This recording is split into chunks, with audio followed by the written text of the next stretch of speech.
గురుర్బ్రహ్మ గురుర్విష్ణు గురుదేవో మహేశ్వర గురు సాక్షాత్ పరబ్రహ్మ తస్మై శ్రీ గురవే నమః. అస్మద్గురు విద్యానందనాథ గురు చరణారవిందాభ్యాం నమో నమః. అస్మద్గురు కాశ్యపగోత్రపవిత్రం శ్రీ మహద్గురు నమో నమః. 2025 సంవత్సరం జూలై నెల 6వ రాశి కన్యారాశి.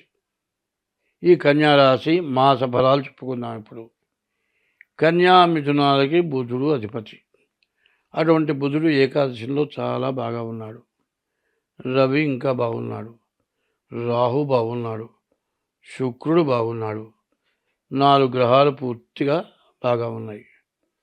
బాగున్నటువంటి గ్రహాలు మరి శని, గురువు, కుజకేతువులు. చూడండి ఎట్లా ఉందంటే, కాటాలో రాయి పెడితే తూకం వేస్తే కాటాన్ని మించి మాత్రం ఎవడివ్వడు. కిలోని మించి ఎవరన్నా ఇస్తారా? ఇవ్వరు. ఒక రకమేమో మంచి సగం, చెడు సగం ఉంది. ఈ మంచి చెడు మధ్యలో తట్టుకోవాలంటే చాలా కష్టం. మేము మా చిన్నతనంలో మాగాణి చేలు ఉండేవి. మాగాణి చేల మధ్యలో గట్టు ఉండేది. చదువుకుంటానికి పోవాలంటే ఆ గట్టు మీద వెళుతూ ఉండేవాళ్ళం. ఆ గట్టు మీద జాగ్రత్తగా నడవాలి. ఏమాత్రం తేడా వస్తే ఆ చేలో బాగా బురద తొక్కి పెడతారు నాట్లేయటానికి. కనీసం పిక్కల లోతు బురద కంటే ఎక్కువ బురదలో పడిపోతాం.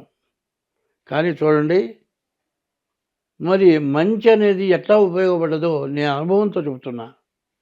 మాగాణి చేలల్లో పొద్దున్నే సూర్యోదయం టైం అంటే 7 గంటలకే మాకు అప్పట్లో స్కూల్ ఉండేది. ఇప్పుడు 9 గంటలకు స్కూలు. 7 గంటలకు స్కూల్కి వెళ్ళాలంటే 6 గంటలకే లేచి బయలుదేరి మరి అన్నం క్యారియర్లో పెట్టుకొని పుస్తకాలు సంకన పెట్టుకొని బయలుదేరితే టైం అయిపోయే తొందరగా పరిగెత్తుంటే ఆ పొలం గట్ల మధ్యలో పోవాలి. రోడ్డు మీద పోతే ఇంకా లేట్ అవుతుంది. 2 మాగాణి చేల మధ్య గట్టులో పెడుతూ ఉంటే ఒక తాచుపాము బర్రలోని వస్తుందండి. సూర్యకిరణాలు పాము మీద పడుతున్నాయి. ఆ పాము సూర్య నమస్కారం చేస్తుందండి. అంత సూర్య నమస్కారం సర్పం చేస్తుందని నాకు తెలియనటువంటి రోజులు. మా పెద్దవాళ్ళు చెప్పారే, పాముని చూసి చూడనట్టుగా వెళ్ళు. అదే తాచుపాము అయితే దాని శరీరం గోధుమ రంగు, వెండి రంగు, బంగారపు రంగు, 3 రంగులు షేడ్లు కనపడుతూ ఉంటుంది. అటువంటి సర్పానికి 2 చేతులు ఎత్తి దండం పెట్టరా అని చెప్పారు.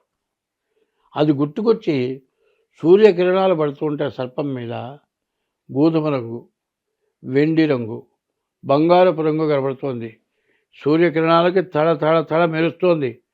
ఆ పాము ఎంతో స్పీడ్గా వస్తుంది. మరి 2 చేతులు ఇచ్చట దండం పెట్టి మళ్ళీ కళ్ళు తెరిస్తే ఆ సర్పం అక్కడ లేదు.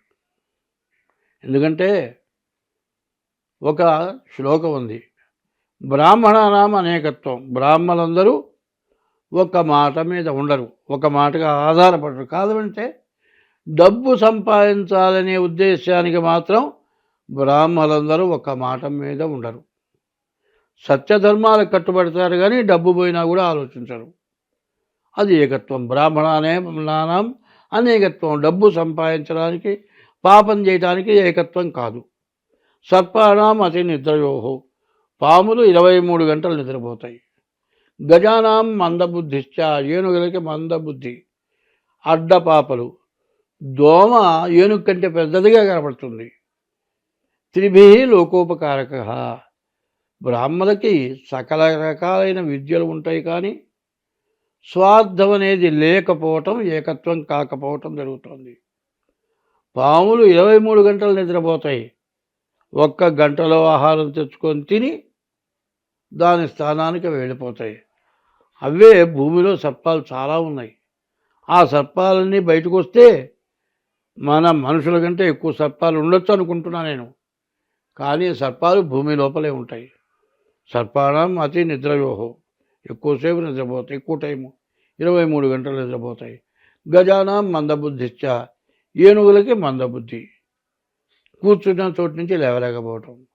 త్రిభి లోకోపకారక. ఈ 3 జాతులకి లోకానికి ఉపకారం చేసేటువంటి శక్తినిచ్చినాయి. ఈ సర్పం ఎయిడ్స్ వ్యాధికి సర్పం విషం, తేలు విషంతో ఎయిడ్స్ వ్యాధి పోతుంది. మరి ఇప్పుడు సర్పాలు బతకాలా అక్కర్లేదా?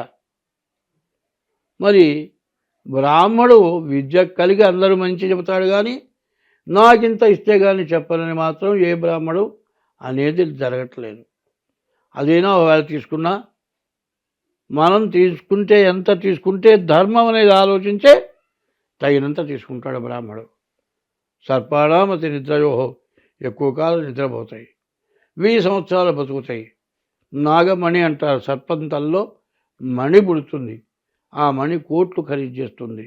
సర్పాణం అతి నిద్రయోహో గజానాం మందబుద్ధిశ్చ, ఏనుగ చచ్చినా లక్షే, బతికినా లక్షే. ఏనుగ అంత విలువ కలిగింది. బ్రాహ్మడు, సర్పము, ఏనుగ ఈ 3 కూడా విలువ గల జాతువులు, పూర్వజన్మ పుణ్యం చేసుకున్నటువంటి జాతులు. కాబట్టి ఇప్పుడు ఏమవుతుంది? సర్పదోషం ఎక్కువ అవుతుంది. ఈ సర్పదోషం రాహుకేతుల మధ్యలో గ్రహాలు కుజకేతువులు గలవటం, ఈ సర్పదోషం ఎక్కువ కావటం చేత వైవాహిక జీవితంలో చాలా ఇబ్బందులు కలుగుతున్నాయి. చివరికి ఏ పరిస్థితికి వచ్చిందంటే మగవాళ్ళు కానీ ఆడవాళ్ళు కానీ పెళ్ళొద్దు, పెళ్లి చేసుకోకుండా దేంతోనో దాంతో అవసరం వచ్చినప్పుడు కాలం గడుపుకుందాం అని తయారై వ్యభిచార గృహాలు బయలుదేరినాయి. తల్లిదండ్రులకు అన్నం పెట్టకపోవటాన వృద్ధాశ్రమాలు బయలుదేరినాయి. ఇది ధర్మమా?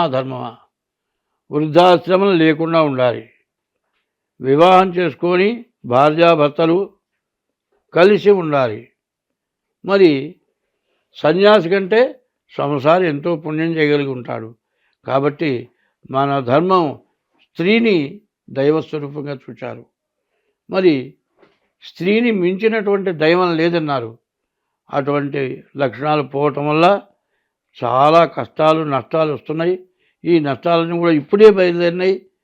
దేశంలో చాలా విపరీతమైన నష్టం కలిగి చాలా నాశనమైపోయే పరిస్థితులు వస్తున్నాయి. కాబట్టి మరి సద్గుణం కలిగి భార్యాభర్తలు కలిసి ఉండి దైవ బలాన్ని సంపాదించి ఆడమనిషి పాతివ్రత్యం కలిగి ఉండి భర్తని దైవంగా చూసి అత్తమామలకు అన్నం పెట్టి ధర్మ మార్గంలో నడిస్తే ఈ దోషాలన్నీ పోతాయి, అందరం బాగుంటాం.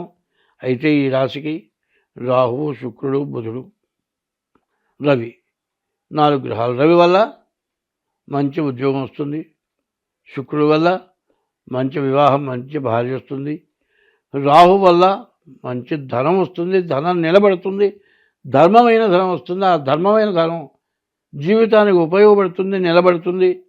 బుధుడు వల్ల వ్యాపారస్తుడికి బాగా వ్యాపారం సాగుతుంది. రవి బుధులు బాగుంటే ఎంతో మంచి సంపాదన సంపాదించగలుగుతారు.